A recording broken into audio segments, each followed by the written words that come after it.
The Last Shift, based on documented events at Royal Prince Alfred Hospital, Sydney, 1922 to 2024. The following account was compiled from nurse logs, hospital records, and witness statements preserved in the New South Wales State Archives.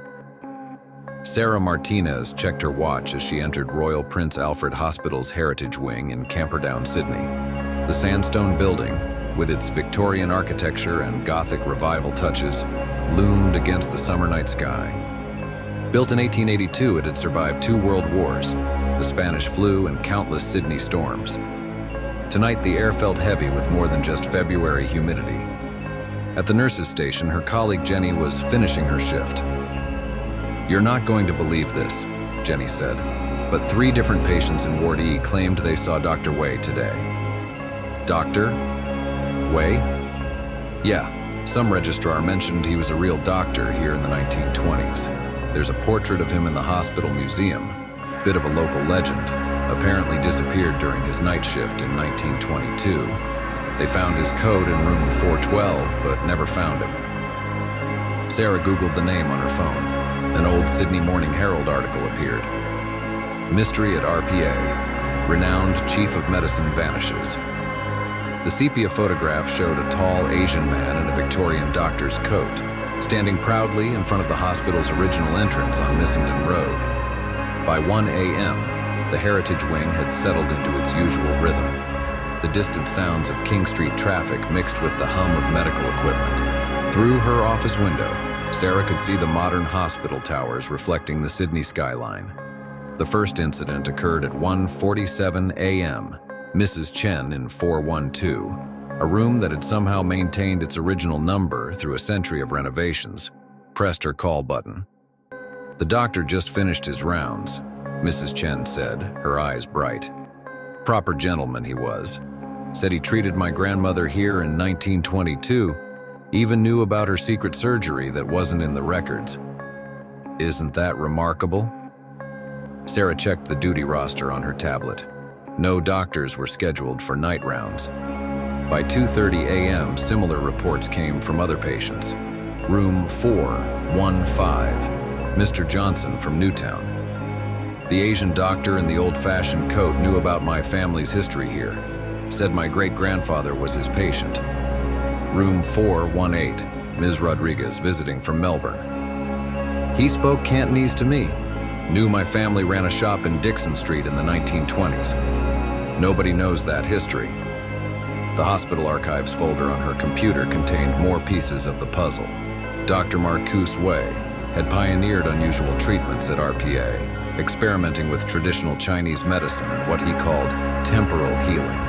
His research journals, partially preserved in the hospital library, contained strange diagrams and references to cross-temporal care and healing across time.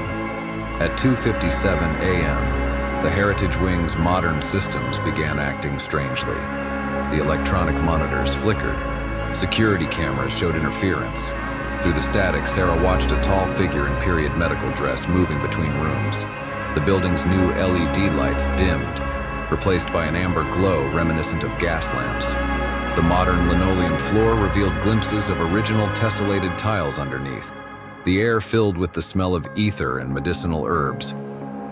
Mrs. Chen's call button lit up at exactly 3 a.m. Sarah found her room transformed. The modern medical equipment was gone, replaced by brass and wood instruments.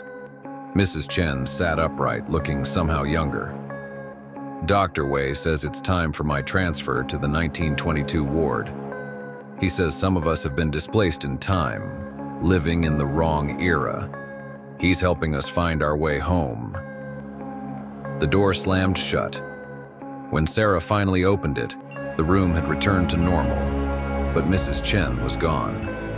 In her place was a letter dated 1922, thanking Dr. Wei for his miraculous treatment. At the nurse's station, Sarah found her computer displaying hospital records from 1922.